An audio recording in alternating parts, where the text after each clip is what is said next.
The carriage door slammed shut, and Elena Whitfield flinched so hard she bit her own tongue. Nobody in the carriage noticed. Her mother sat across from her, staring out the window with a face made of stone, counting coins in her mind that had not yet been paid.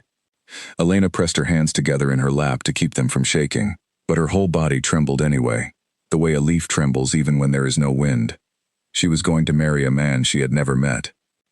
The road to Camden Estate wound through hills covered in gray mist, and every time the wheels struck a stone, Elena's shoulders jumped toward her ears. She had learned, a long time ago, that sudden sounds meant something bad was coming. A slammed door, a raised voice, the crack of a hand against wood. Her body had learned this lesson so well that it no longer needed her mind to remind it. It simply reacted, over and over, no matter where she was. "Sit still," her mother said, without looking at her. "You will embarrass me." Elena forced her hands to stop moving. She looked down at the frayed hem of her dress, the only good one she owned, mended so many times that the stitches had become a kind of pattern. "Mama," she said quietly, "must I truly marry him?" Her mother's eyes finally turned to her, sharp and cold. "You will do as you are told. The Duke has paid enough to settle every debt this family owes. You should be grateful." Elena said nothing more. She had learned that silence was safer than questions. She had heard the stories about Duke Simon Ashford, whispered in the village like warnings passed from one frightened mouth to another. They called him the feared Duke of Camden. They said he had a temper that could shake the walls of his own house. They said his first wife had died of fright, though no one could say exactly what had frightened her. They said his voice alone could make grown men lower their eyes. Elena did not know if any of it was true, but she knew fear. She knew it the way other girls knew how to sew or sing. And as the carriage rolled closer to the tall iron gates of Camden Estate, she felt that old familiar tightness close around her chest, the one that told her something terrible was about to happen. The estate rose out of the mist like a mountain of gray stone, its windows dark, its towers sharp against the sky. Elena had never seen a house so large. It should have filled her with wonder. Instead, it filled her with dread. The carriage stopped. A footman opened the door, and cold air rushed in. Elena's mother stepped out first, straightening her shawl, arranging her face into a polite smile. Elena followed, her legs unsteady beneath her skirts. Standing at the top of the stone steps was a tall man in a dark coat, his hands clasped behind his back. His hair was the color of wet coal, and his jaw was set in a hard line. He did not smile. He did not move to greet them. He simply watched, his eyes cold and assessing, as if measuring the worth of something he had already paid for. This was him, Duke Simon Ashford. Elena's breath caught in her throat. "Your Grace," her mother said, sweeping into a deep curtsy. "May I present my daughter, Elena?" The Duke's gaze moved to Elena, and she felt it like a physical weight pressing down on her shoulders. She tried to curtsy, but her knees would not bend properly, and she wobbled, catching herself on the stone railing. "She is clumsy," her mother said quickly, a nervous laugh in her voice. "Forgive her, Your Grace. She will learn better manners." The Duke said nothing. He simply turned and walked back into the house, expecting them to follow. Inside, the entrance hall was vast and cold, its ceiling so high that Elena's neck ached from looking up at it. Portraits of stern-faced ancestors lined the walls, their painted eyes seeming to follow her every step. A large clock ticked somewhere in the shadows, each second landing like a small hammer against Elena's nerves. A woman with gray hair and kind eyes stepped forward from a side hallway. She wore a simple dark dress and carried a ring of keys at her waist. "This is Mrs. Byrne," the Duke said, his voice deep and flat. "She runs this household. You will listen to her." "Welcome, my dear," Mrs. Byrne said gently, though her eyes flicked toward Elena's mother with something like suspicion. Elena's mother wasted no time. "The papers, Your Grace? I trust everything is in order." The Duke's jaw tightened, just slightly, at the crude eagerness in her voice. "My solicitor will meet with you in the study. Mrs. Byrne will show you the way." As the two women followed a servant down the hallway, the Duke remained standing in the entrance hall with Elena. The silence stretched between them, heavy and strange. Elena kept her eyes on the floor, watching the pattern of the tiles, counting them silently to keep herself calm. "Look at me," the Duke said. His voice was not loud, but it was firm, and it startled her so badly that she gasped and stepped back, her hand flying up as if to shield her face. The Duke froze. For a moment, neither of them moved. Elena stood with her hand raised, her whole body trembling, her eyes wide with a fear that had nothing to do with him and everything to do with years of learning that raised voices came before raised hands. Slowly, she lowered her arm. "Forgive me," she whispered. "I did not mean." "What are you afraid of?" The Duke asked. His tone changed now, quieter, though his eyes remained sharp with something Elena could not name. "Nothing, Your Grace," she said quickly. "I am not afraid." It was a lie, and they both knew it, but the Duke did not press further. He simply studied her for a long moment, the way a man studies a puzzle he does not yet understand, and then he turned and walked away, his boots echoing against the stone floor. Elena stood alone in the great hall, her heart pounding, wondering what kind of house she had just entered, and what kind of man would own it. That evening, Elena sat alone in the room she had been given, a chamber far grander than anything she had ever slept in. The bed was large, with soft blankets and pillows stacked high. The window looked out over dark gardens, their hedges cut into careful shapes. It should have felt like a gift. Instead, it felt like a cage with pretty curtains. A soft knock came at the door, and Elena jumped, pressing her hand against her chest. "Who is it?" she called, her voice thin. "Only me, miss," came a young voice. The door opened, and a maid entered carrying a tray of bread and soup. She was perhaps a year or two older than Elena, with warm brown eyes and a friendly face. "My name is Grace. Mrs. Burns sent me to see that you eat something before bed." "Thank you," Elena said, managing a small smile. Grace set the tray down and lingered, glancing at Elena with open curiosity. "You gave His Grace quite a start earlier, if the other servants are to be believed." Elena's face flushed. "I did not mean to." "Oh, I did not say it unkindly," Grace said quickly, sitting on the edge of a chair nearby. "It is only that His Grace does not often react to anything. He is known for his temper, but mostly he simply looks at people until they wish the floor would open beneath them. He does not usually look surprised." Elena said nothing, staring down at the bowl of soup. "You are frightened," Grace said, more gently now. "Anyone can see it." "I am tired," Elena said. "It has been a long journey." Grace did not argue, though her eyes said she did not entirely believe it. "Well, if you need anything in the night, my room is just down the hall. Sometimes this house makes strange noises. The wind gets into the old chimneys and it sounds almost like someone crying. It frightened me half to death the first month I worked here." Elena's stomach twisted at the thought of strange sounds in the dark, but she nodded politely and thanked Grace again before the maid left, closing the door softly behind her. Alone again, Elena ate a few bites of the soup, though her appetite had vanished hours ago. She thought of her mother, likely already on her way back to the village with a purse full of coins, never once looking back. She thought of the cold eyes of the Duke, and the strange stillness that had come over him when she had flinched away from his voice. She thought of home and the small house where she had grown up, and the sounds that still lived inside her, sounds she could not escape no matter how far she traveled. A raised voice from downstairs, a heavy step on the stairs, a door closing too hard. These were the sounds that had shaped her, that had taught her body to brace itself before her mind even understood why. She did not know this Duke.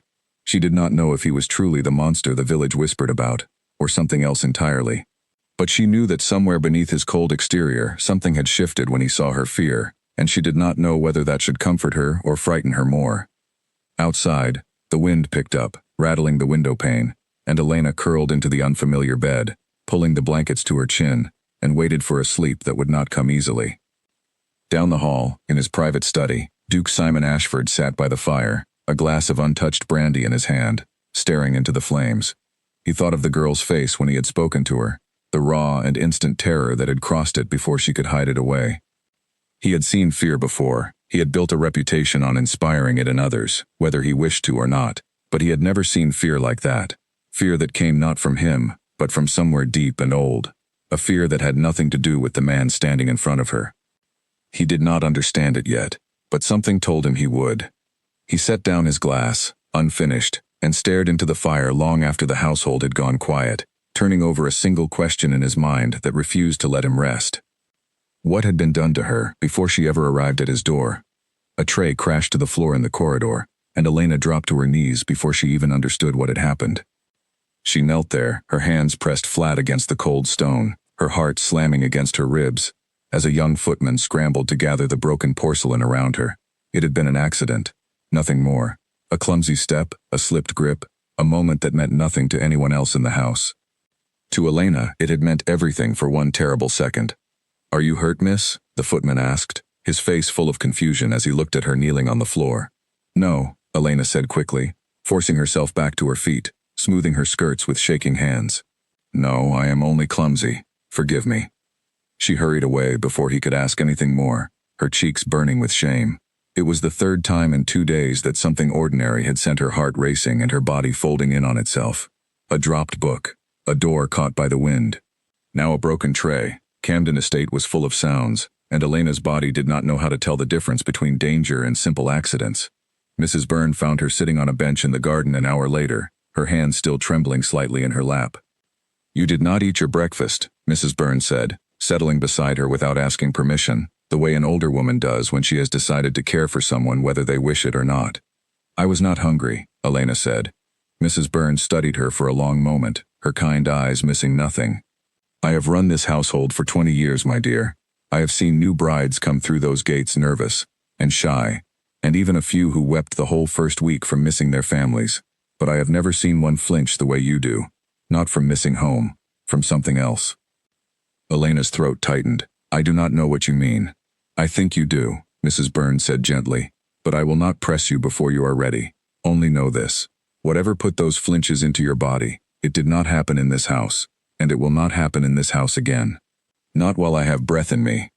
Elena looked at her, surprised by the fierceness in the older woman's voice.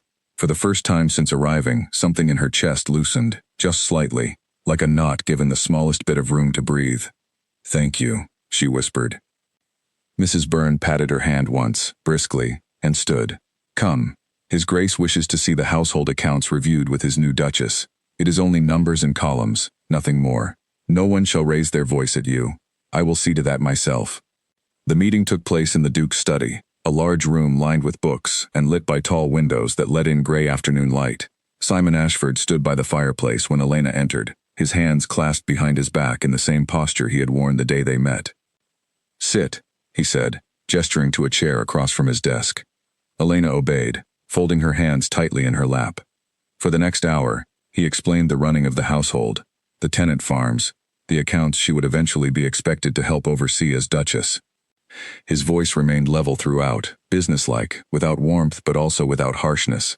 Elena listened carefully, grateful that nothing about the conversation gave her reason to flinch.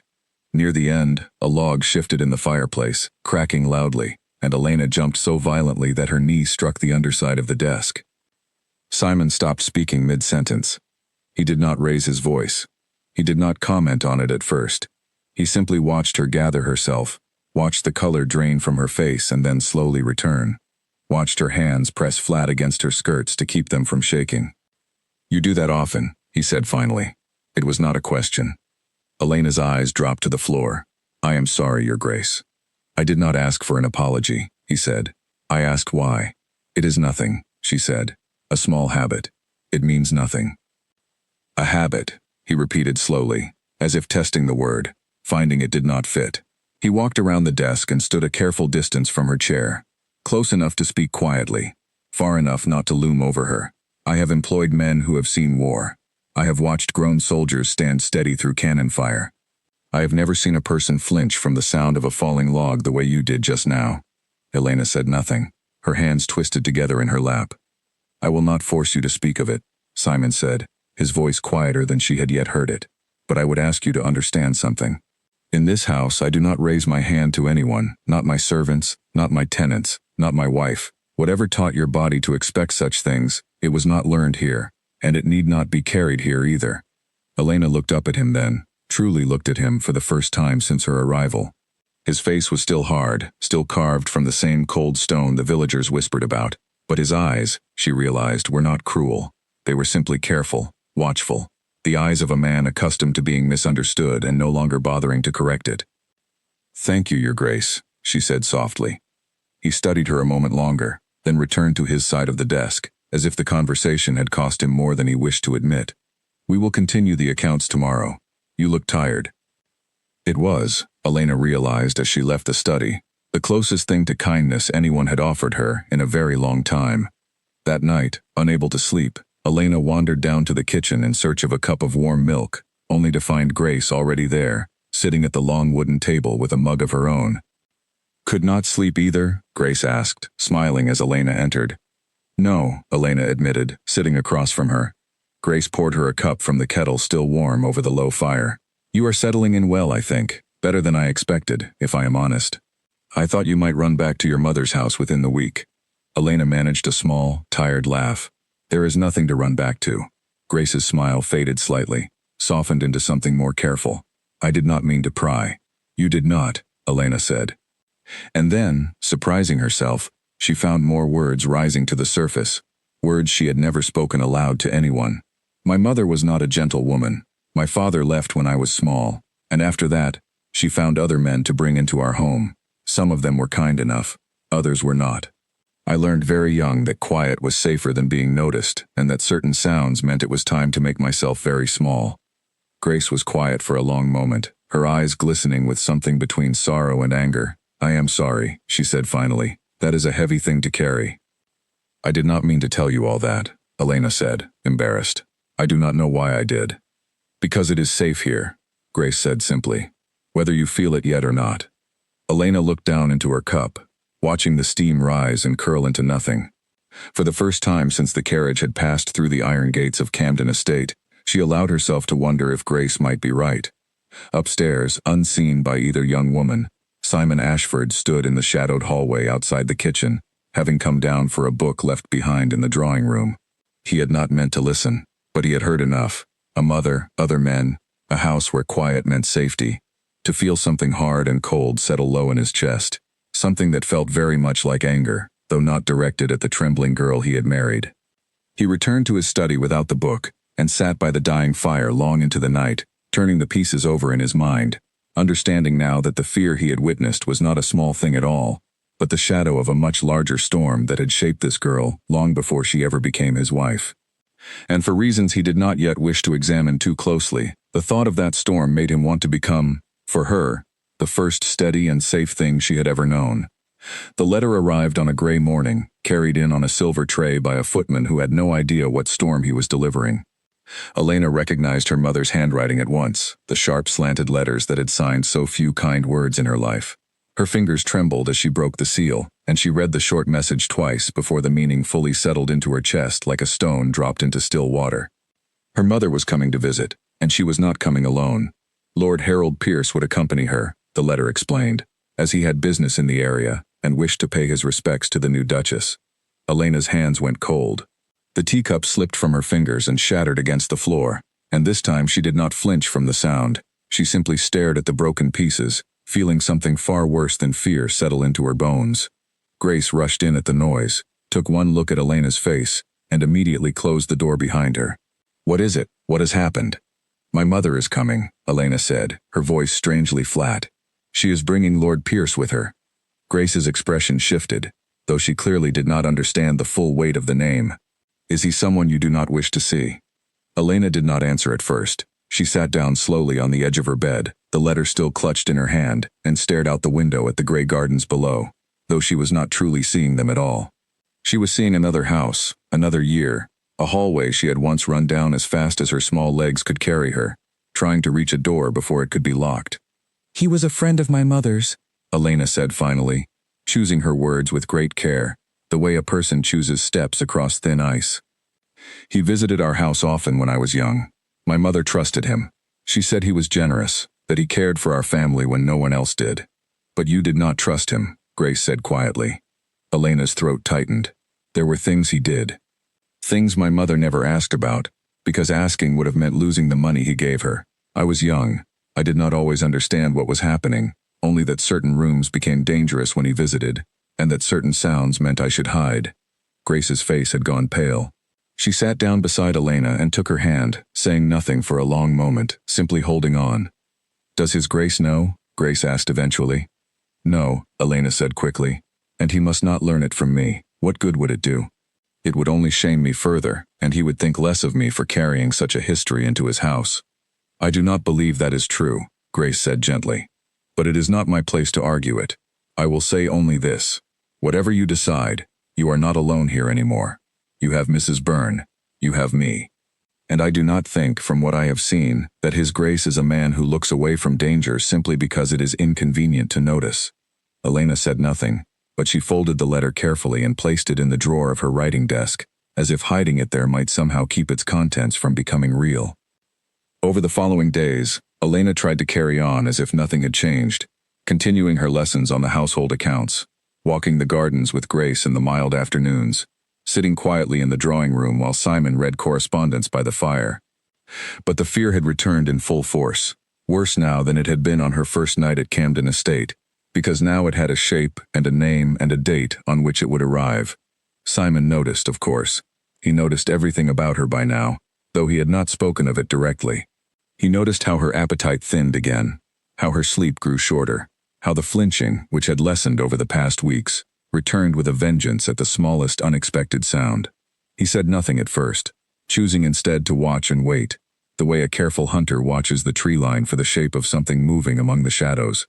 But 3 nights before the scheduled visit, he found Elena alone in the library long after the household had gone to sleep, sitting in near darkness with a single candle burning low beside her, staring at nothing. "You should be asleep," he said, his voice quiet so as not to startle her, though she flinched regardless, her hand flying to her chest. "Forgive me," she said quickly. "I could not sleep. I did not think anyone would notice." "I notice most things in this house," Simon said, moving to sit in the chair across from her, close enough to speak softly, far enough to give her room to breathe. "Including the fact that you have grown more frightened these past days, rather than less. Something has changed." Elena's hands twisted together in her lap, the old, familiar gesture. "It is nothing, Your Grace." "Elena." He said her name carefully, as if testing whether it belonged in his mouth, and something in the sound of it, gentle and direct at once, made her look up at him fully for the first time. "I have watched you grow steadier these past weeks. I have watched the fear leave your shoulders, little by little, day by day. And now I watch it return all at once, and I do not believe that is a small thing, whatever you wish me to think." She was quiet for a long moment, the candle flickering between them, casting shifting shadows across the room. When she finally spoke, her voice was barely above a whisper. "My mother is coming to visit.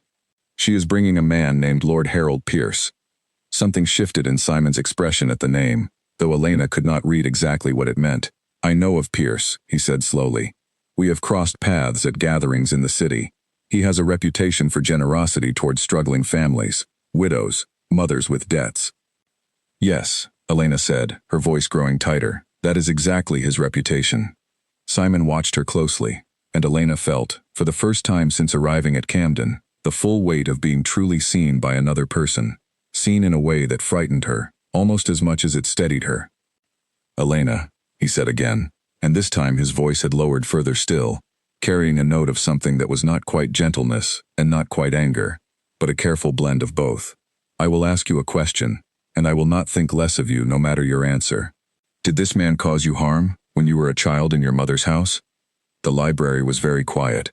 The candle flame bent sideways in a draft from the window, then steadied itself again.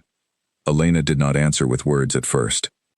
She simply nodded, once, a small and terrible motion, and then the tears she had been holding back for years finally broke free, silent and fast, running down her face before she could stop them. Simon did not move to touch her, understanding somehow, without being told, that sudden closeness was not what she needed. He simply remained seated across from her, steady and present, allowing her the space to weep without an audience of judgment. "I was young," Elena said eventually, her voice thick with tears. 6 years old when it began, perhaps 7. I do not remember exactly. I only remember learning to listen for his carriage on the road, learning which floorboards creaked and which did not, learning to disappear into small spaces where he could not easily find me. My mother knew. I am certain she knew. But his money kept food on our table, and so she looked away, and told me I was imagining things, that I was ungrateful for all he provided. Simon's jaw had tightened into a hard line, his hands curling into fists against the arms of his chair, though his voice, when he spoke, remained carefully controlled. "How long did this continue?" "Until I was 11, Elena said. "He grew bored, I think, or found some other family more useful to his purposes. I do not know. I only know that after he stopped coming, the fear did not leave with him. It stayed in my body, in every sound, in every raised voice, long after the danger itself had passed." "And your mother sold you to me," Simon said slowly, without a single thought for whether such a man might one day cross your path again. "She did not think of it," Elena said. She thinks only of what she needs and what others can provide her. She always has. Simon was quiet for a long moment, staring into the low candle flame, and when he finally spoke again, his voice carried a weight Elena had not yet heard from him, low and certain, like a vow spoken only once and never to be repeated. "He will not set foot inside this house," he said, "not while I have breath to prevent it. Your mother may visit if she wishes, though I confess I see little reason to welcome her warmly, but Pierce does not cross this threshold. I will see to it myself." Elena looked up at him, startled by the fierceness in his voice, a fierceness that was not directed at her, had never once been directed at her, but stood now like a wall built entirely in her defense. "You believe me," she said softly, as if the thought itself was foreign to her, a language she had never been taught to expect from anyone. "I believe you," Simon said simply, "and I am ashamed that it has taken this long for someone to say those words to you plainly." For a long moment, neither of them spoke. The fire had burned low in the hearth, and the candle flickered its final light, and between them stretched a silence that felt, for the first time, less like fear, and more like the fragile beginning of something Elena did not yet have a name for. "Thank you," she whispered finally. Simon rose from his chair, and for a moment, Elena thought he might reach for her hand, but he did not, understanding still, with a patience she had not expected from a man of his reputation, that trust was not something to be rushed. "Go and rest if you can," he said gently. "You are safe in this house, Elena. Tonight, and every night after, whatever comes in 3 days, you will not face it alone." He left her there in the library, the candle guttering out behind him, and Elena sat a while longer in the darkness, feeling for the first time in many years that the storm inside her chest had found, at last, a single steady shore against which to break. Simon Ashford did not sleep that night. He sat instead in his study long after the candle in the library had gone dark, a fresh fire crackling low in his own hearth, and turned over the pieces of what he had learned until they formed a picture he could hardly stand to look at directly. A child, alone in a house meant to protect her, learning to vanish into shadows to survive. He thought of his own childhood, privileged and secure, protected by wealth and title, and a father who, whatever his faults, had never once raised a hand against him. He thought of how easily such safety was taken for granted by those who had always possessed it, and how differently the world must appear to someone who had never known it at all. By morning, he had made several decisions, each one settling into place with the same certainty he brought to matters of business and land. He summoned Mrs. Byrne to his study before breakfast, and the older woman arrived promptly, her keys jingling softly at her waist. "Your Grace," she said, closing the door behind her. "You sent for me." "I did." Simon gestured for her to sit, though she remained standing out of habit. "Mrs. Byrne, I trust you have noticed the change in the Duchess these past days." "I have," Mrs. Byrne said carefully. "I did not wish to pry, Your Grace, but I confess I have been concerned." "She told me last night why," Simon said, and watched the older woman's face carefully as he explained, in careful and measured words, what Elena had shared with him in the library. Mrs. Byrne's expression darkened with each sentence, her hands tightening around the ring of keys until her knuckles turned pale. "That poor girl," she said quietly, when he had finished, "and her own mother brought such a man into her life, and now brings him into ours." "He will not enter this house," Simon said firmly. "That much I have already decided. But I want more than his absence, Mrs. Byrne. I want the Duchess to feel, in every corner of this estate, that she is protected. I want the staff informed, discreetly, that if Lord Pierce arrives with her mother, he is to be turned away at the gate before he ever reaches the door." "I will see to it myself," Mrs. Byrne said, a fierce determination settling over her features that Simon had rarely seen from the normally gentle housekeeper. "And Your Grace, if I may say so, I am glad you know now. She has carried that fear alone, far too long. She will not carry it alone any longer," Simon said. After Mrs. Byrne departed, Simon sat alone for a long while, staring at the letter from Elena's mother that he had requested Elena bring to him that morning. The handwriting was sharp and hurried, the words chosen with the careless confidence of a woman who had never once considered that her daughter's wishes might matter more than her own convenience. He thought of writing a reply himself, cold and precise, informing Margaret Whitfield in no uncertain terms that Lord Pierce would not be welcome at Camden Estate under any circumstance. But he decided against it. Better, he thought, to handle the matter quietly, without warning, so that no scheme could be arranged around his refusal. 2 days passed in a strange, tense calm. Elena moved through the household with a careful steadiness that Simon recognized as effort rather than true peace, a mask worn to keep the fear from spilling over into every interaction. He found himself watching for her at meals, offering small kindnesses where he could, a quiet word here, an extra log added to the fire in her sitting room there, small gestures meant to remind her, without words, that she was not forgotten in her fear. Grace, too, stayed close, filling Elena's days with small distractions, walks in the garden, quiet conversations over needlework, anything to keep her mind from circling too often back to the coming visit. On the morning of the third day, a carriage was spotted on the road well before noon, and word passed quickly through the household that Margaret Whitfield had arrived, and that a second gentleman traveled with her. Simon met the carriage at the gate himself, a decision that surprised the household staff, who had rarely seen their Duke leave the house to personally greet a guest of no particular importance. He stood tall and composed as the carriage rolled to a stop, his face arranged into the same cold, unreadable expression the village so often whispered about. Margaret Whitfield stepped down first, already smiling in anticipation of the warm welcome she no doubt expected as mother to a duchess. Her smile faltered slightly at the sight of Simon standing alone at the gate rather than waiting to receive her at the door. "Your Grace," she said, dipping into a curtsy. "How kind of you to greet us personally." "Mrs. Whitfield," Simon said, his voice level and cool. "You are welcome to enter and take refreshment before your journey home." Margaret's smile tightened at the pointed shortness of the invitation, but before she could respond, a second figure emerged from the carriage, a tall man with silvering hair and an easy, practiced smile, dressed in fine clothes that spoke of considerable wealth. "Duke Ashford," the man said warmly, extending a gloved hand. "Lord Harold Pierce. A pleasure to finally make your acquaintance. I have long admired your management of the northern properties." Simon did not take the offered hand.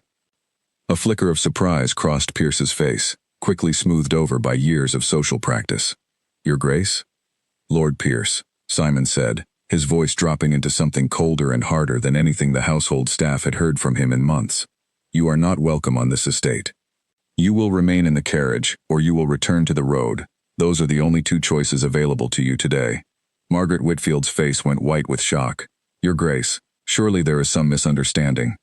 Lord Pierce is a family friend, a generous benefactor to us in difficult times. I am aware of the nature of his generosity," Simon said, cutting her off with a tone that left no room for argument, "and I will not have him within 100 feet of my wife. If you wish to visit your daughter, Mrs. Whitfield, you may enter alone. Lord Pierce will remain here at the gate, or he will leave entirely. I care very little which he chooses." Pierce's easy smile had vanished entirely now, replaced by something colder and more calculating beneath the surface politeness. "I do not know what has been said to you, Your Grace, but I assure you, whatever accusations you have heard are the exaggerations of a child's overactive imagination, nothing more." "I did not accuse you of anything specific, Lord Pierce," Simon said, his voice deadly quiet now. "And yet you have already begun defending yourself against accusations I have not spoken aloud. I find that curious."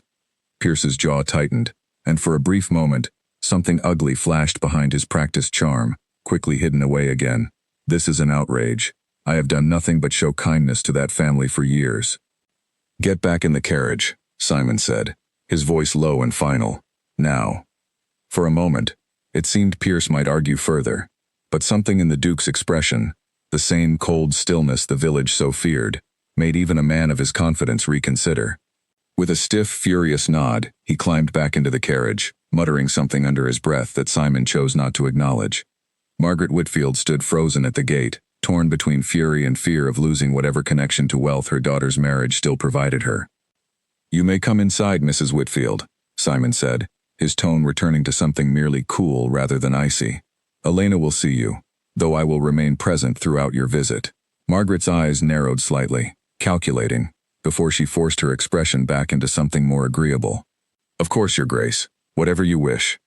As they walked toward the house together, Simon glanced back once toward the carriage, where Pierce sat rigid and furious behind the glass, and felt a grim satisfaction settle over him, the quiet certainty of a promise kept. Inside, Elena waited in the drawing room, her hands folded tightly in her lap, her face pale but composed. When her mother entered, followed closely by Simon rather than the man Elena had feared most, something in her shoulders loosened, just slightly, the tension of the past 3 days beginning, at last, to ease. "Elena, darling," Margaret said, moving forward with arms outstretched, though Elena did not rise to meet her. "Mother," Elena said carefully, her eyes flicking briefly to Simon, who had positioned himself near the door, close enough to intervene, far enough to allow her space. Margaret's visit was short and strained, filled with pointed questions about the household's wealth, and pointed silences whenever Elena failed to answer with the enthusiasm her mother clearly expected.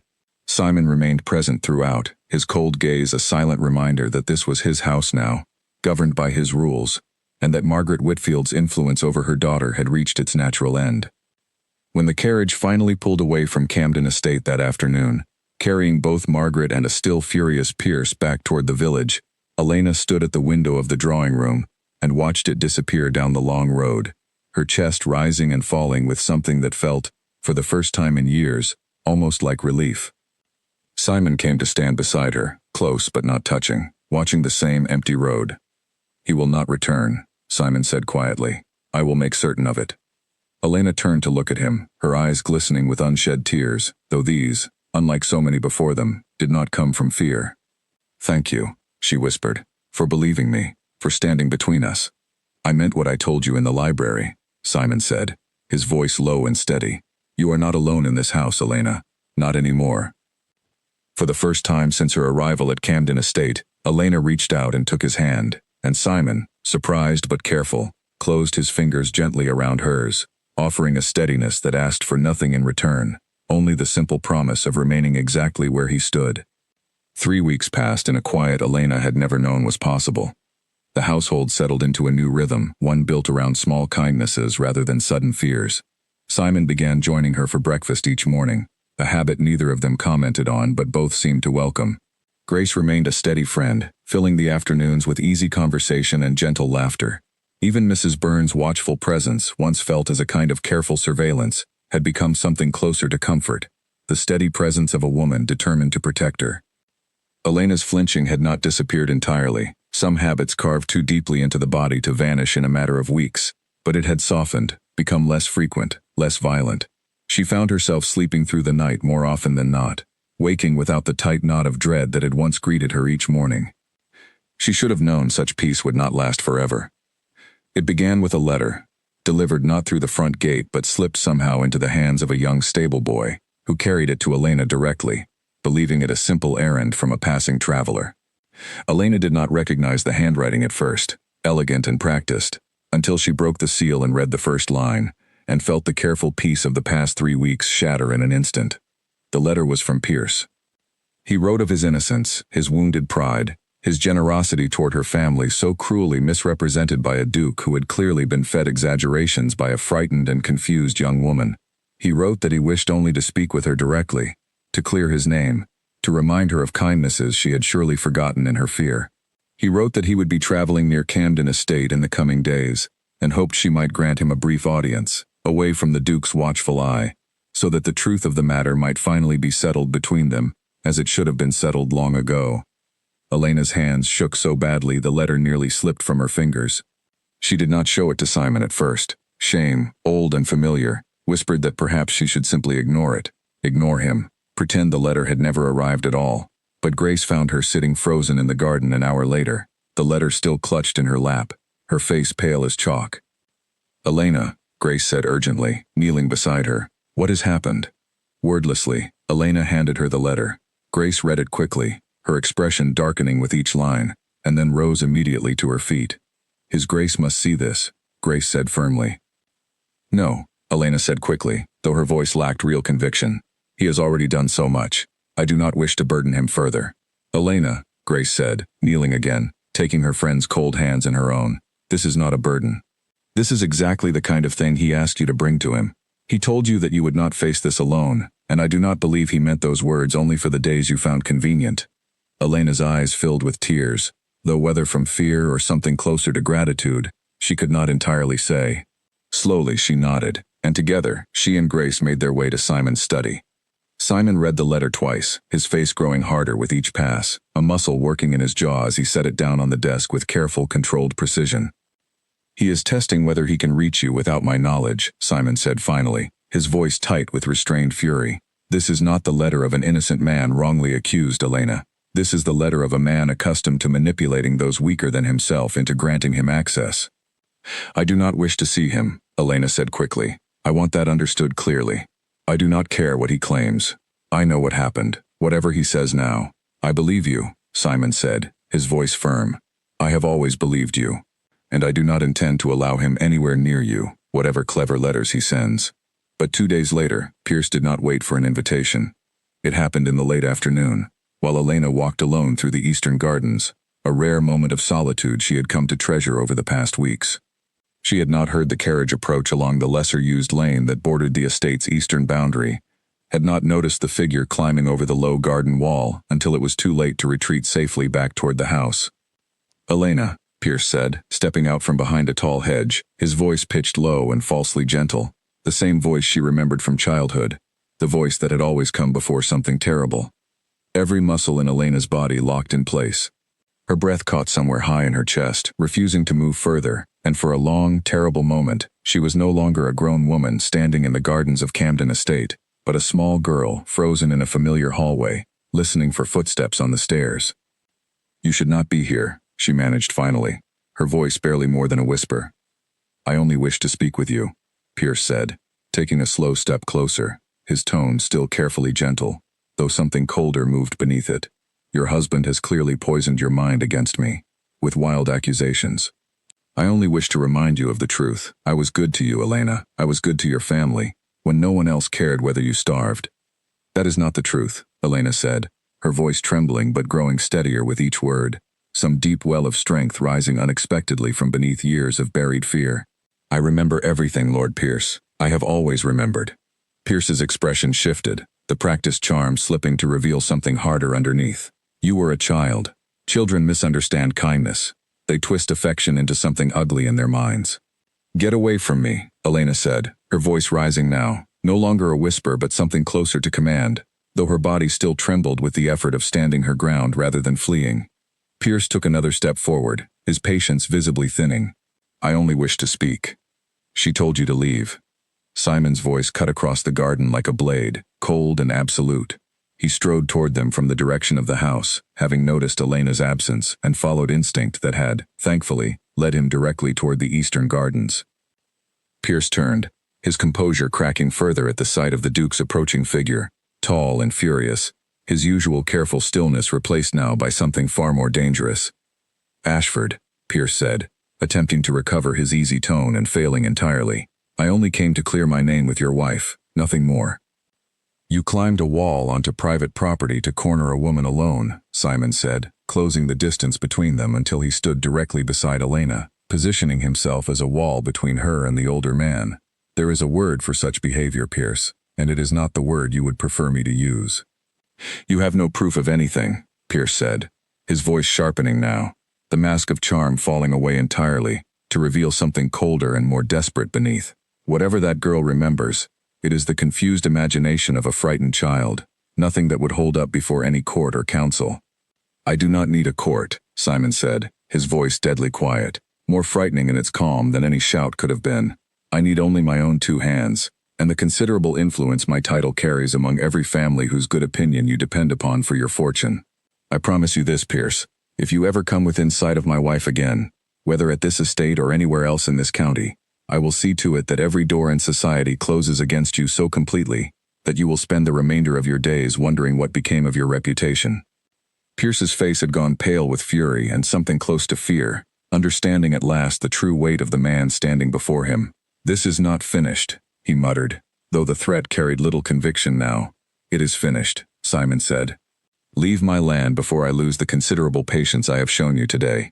For a long moment, Pierce remained frozen, his eyes flicking between Simon's unshakable expression and Elena, who stood close beside her husband now, no longer trembling but standing tall, her chin lifted despite the tears still glistening in her eyes. Finally, with a bitter, muttered curse, Pierce turned and climbed back over the garden wall, disappearing from sight, and moments later the distant sound of a carriage pulling away confirmed his departure. Elena's legs gave out beneath her the moment he was gone, though Simon caught her before she could fall, his arms coming around her with a careful gentleness that asked nothing, offered everything. I did not run, Elena whispered against his chest, her voice shaking with the aftermath of fear finally released. For the first time I did not run. I stood there, and I told him no. You did, Simon said softly, his hand smoothing gently over her hair. You were braver in that garden than most soldiers I have known on any battlefield. You came, she said, pulling back slightly to look up at him, her eyes searching his face. You came before I even called for you. I will always come, Simon said, his voice low and certain, carrying the full weight of a promise he intended to keep for the rest of his life. Whatever shadow follows you, Elena, I intend to stand between you and it for as long as I draw breath. Elena's tears fell freely now, though they carried none of the old terror, only relief, and something warmer beginning to grow beneath it, something she had never expected to feel toward the man the village had once taught her to fear above all others. That evening, as the household settled into a quiet, punctuated by the crackle of fires and the soft closing of doors, none of which drew so much as a flicker of fear from Elena any longer, she understood, finally, that Camden Estate had become something entirely different from the cage she had once believed it to be. It had become, at long last, a home. Winter came early to Camden Estate that year, dusting the gardens with a thin layer of frost that turned every hedge and branch silver in the morning light. Elena stood at the window of her sitting room, watching her breath fog softly against the glass, and felt none of the old dread that had once accompanied the changing seasons. In her mother's house, winter had always meant longer nights, colder rooms, and more time spent listening for footsteps in the dark. Here, it meant something entirely different. It meant warm fires and quiet mornings, and a husband who had taken to sitting with her by the hearth each evening, reading aloud from whichever book had caught his interest that week, his deep voice steady and calm against the crackling logs. It had been 2 months since Pierce had climbed the garden wall and been sent away for good. Word had reached Camden Estate through careful channels that he had since left the county entirely, his reputation quietly but thoroughly damaged by a duke with more influence than Pierce had ever properly accounted for.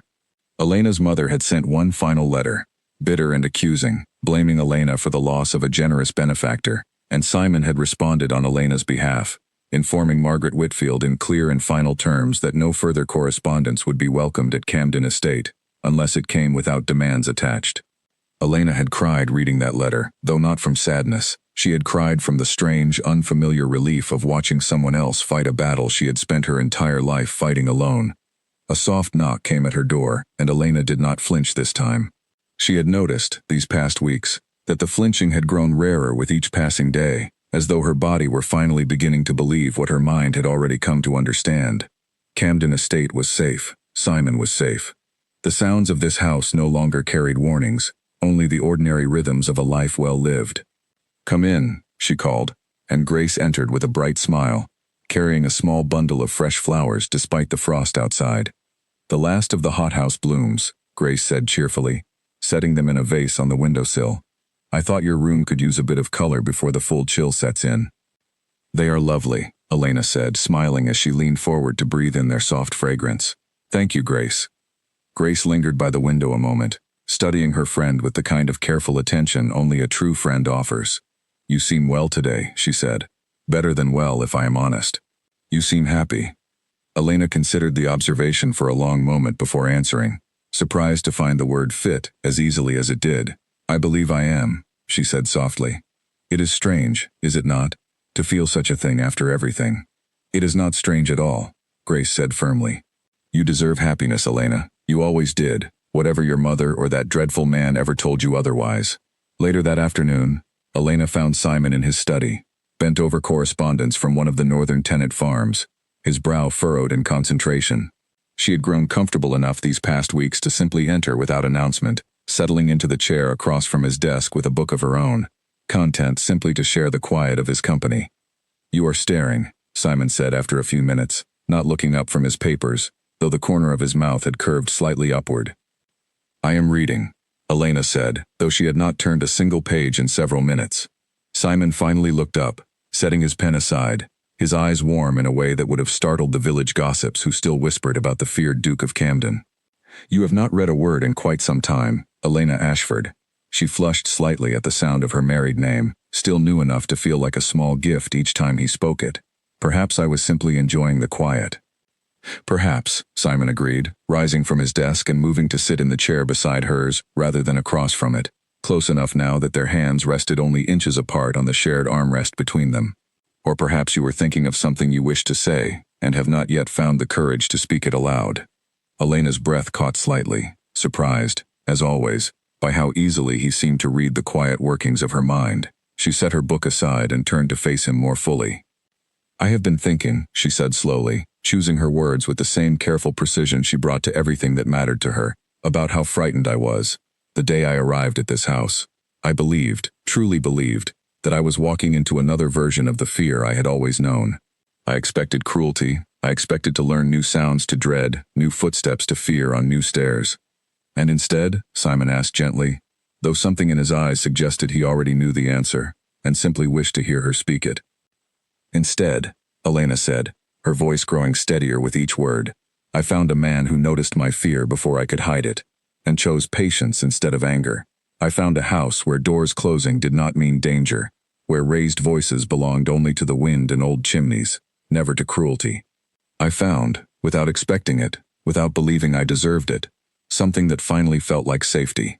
Simon's hand moved slowly, carefully, to cover hers where it rested on the armrest, and Elena did not pull away, did not flinch, simply allowed the warmth of his hand to settle over hers like a promise finally kept. "I did not know, when your mother's letter first arrived offering your hand," Simon admitted quietly, "what kind of marriage I was entering. I had built walls of my own, Elena, long before you ever arrived at my gate. My first marriage taught me that gentleness was often mistaken for weakness, that coldness kept a man safe from disappointment. I did not expect to find, in a frightened young bride sold to settle her mother's debts, a reason to lower those walls again." "And now?" Elena asked softly, her heart beating fast, though for entirely different reasons than the fear that had once ruled her body. "Now," Simon said, his voice low and warm, "I find myself grateful, every single day, that your mother chose to sell you to a man capable of learning, rather than one who would only have confirmed every fear your body had already learned to carry. You did not deserve the years that taught you to flinch, Elena. But I am glad, selfishly perhaps, that fate brought you to this house rather than any other, so that I might be the one to help teach your body a different lesson." Tears gathered in Elena's eyes, though they carried none of the old sorrow, only a warmth that had taken root slowly, carefully, over months of small kindnesses and steady patience. "I love you," she said softly, the words arriving with a simplicity that surprised her, though the truth of them had clearly been building for weeks beneath the surface of ordinary days. Simon's expression shifted into something Elena had never seen before, the cold stillness the village so feared melting away entirely, to reveal something far gentler underneath. "I love you as well, Elena Ashford, more than I believed myself capable of feeling again, until you arrived at my gate, trembling and afraid, and slowly taught me that patience could rebuild what fear had once broken." Outside, the first snow of winter began to fall gently over the gardens of Camden Estate, dusting the frozen hedges in soft white, and inside the warm study, by the crackling fire, Elena Ashford sat beside her husband, her hand resting comfortably in his, and felt, for the first time in her entire life, the full and unshakable certainty that she was safe. That evening, as the household gathered for a quiet dinner, laughter drifted easily through the halls of Camden Estate, a sound the old stone walls had not carried in many years. Mrs. Burns smiled to herself as she oversaw the preparations, watching the transformation that had taken place these past months with quiet satisfaction. Grace hummed softly as she moved between the kitchen and dining hall, pleased beyond words to see her dearest friend finally settled into a life of genuine happiness. And at the head of the table, Duke Simon Ashford watched his wife laugh freely at something Grace had said, her eyes bright and unguarded, her shoulders relaxed in a way they had never once been during those first frightened days at his gate, and understood, with a certainty that settled deep and permanent in his chest, that whatever reputation the village still whispered about him, none of it mattered so long as this woman beside him continued to feel, in every corner of his house, completely and entirely safe. The feared Duke of Camden had found, in the last place he expected, a reason to be gentle, and Elena Whitfield, once sold away by a mother who never valued her, had found, at long last, a home built not on fear, but on patience, understanding, and a love that asked nothing of her except the simple freedom to heal. A year passed at Camden Estate, and the gardens that had once seemed so vast and unfamiliar to Elena now felt as though they had always belonged to her, every path and hedge as familiar as the lines of her own hands. Spring had arrived early that year, coaxing the first blossoms from branches still damp with the last of winter's frost, and Elena walked the eastern gardens alone one morning, no longer fearful of solitude, no longer listening for footsteps that did not belong. The wall where Pierce had once climbed over uninvited had long since been raised higher, a quiet decision Simon had made without announcement, simply another small way he continued to guard the peace she had worked so hard to build. She pressed a hand gently against her stomach as she walked, a new and tender secret she had only recently confirmed, one she planned to share with Simon that very evening. The thought filled her with a feeling entirely foreign to the girl who had once arrived at these gates trembling and afraid. It filled her with hope. Grace found her near the old stone bench, humming softly to herself, and immediately noticed the private smile Elena wore, the kind that spoke of secrets not yet ready to be shared. "You look as though you are keeping something from me," Grace said, settling beside her with a knowing grin. "Perhaps," Elena said, laughing softly, a sound that had grown easier and more frequent with each passing month. "I will tell you soon enough. Tonight, in fact, once I have told Simon first." Grace's eyes widened with sudden understanding, and she gasped, pulling Elena into a warm embrace. "Oh, Elena, I am so happy for you, truly." That evening, after dinner had been cleared, and the household had settled into its familiar quiet, Elena found Simon in his study, exactly where she knew she would, bent over correspondence by the warm glow of the fire. She entered without announcement, as she always did now, and settled into the chair beside his rather than across from it, a habit that had become as natural to them both as breathing. "You have that look again," Simon said, setting aside his pen, his eyes warm with familiar affection. "The one that tells me you are working up the courage to say something important." Elena smiled, no longer surprised by how easily he read her, and reached for his hand, guiding it gently to rest against her stomach. For a moment Simon simply stared at her, uncomprehending, and then understanding broke slowly across his features, transforming his carefully composed expression into something raw and unguarded, something the village had certainly never witnessed from the feared Duke of Camden. "Elena," he breathed, his voice thick with emotion. "Truly?" "Truly," she said softly, tears gathering in her eyes as she watched joy spread openly across his face. "By autumn, I think."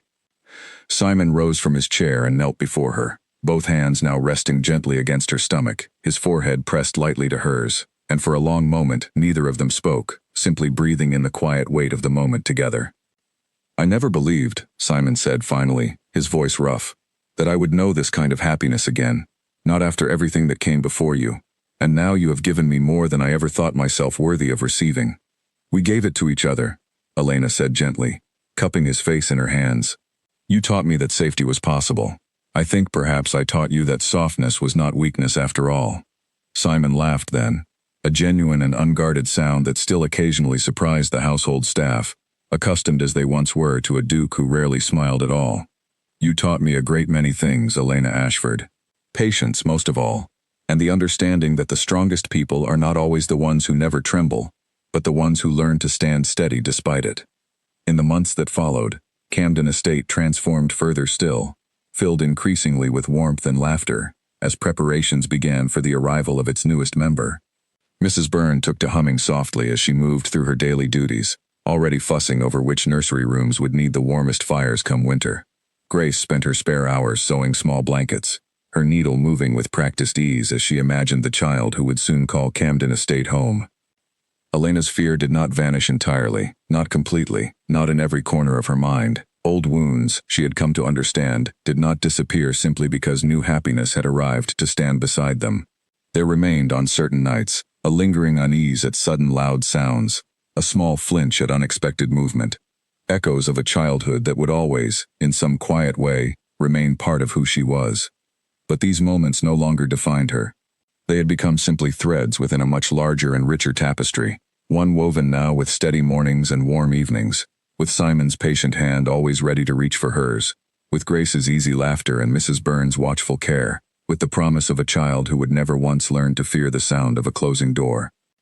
On a warm evening in early autumn, as golden light spilled across the gardens of Camden Estate, Elena stood at the same window where she had once watched her mother's carriage disappear down the long road, carrying away the last threads of a fearful past. She placed a gentle hand against the swell of her stomach, feeling the small, steady movements within, and felt no trace of the trembling girl who had first arrived at these gates so long ago. Simon came to stand beside her, wrapping a careful arm around her shoulders, and together they watched the sun sink slowly behind the hills, painting the sky in soft shades of amber and rose. "Are you happy?" he asked quietly, though he already knew the answer, had known it for months now in every small smile, every easy laugh, every night she fell asleep without a single flinch against the darkness. "I am," Elena said softly, leaning into the warmth of his embrace, "more than I ever believed possible. I came to this house believing I was walking into another kind of cage. Instead, I found the first true home I have ever known." "And you shall have it always," Simon said, pressing a gentle kiss to the crown of her head. "You, and our child, and every generation that follows after. This house will never again be a place where fear is allowed to take root.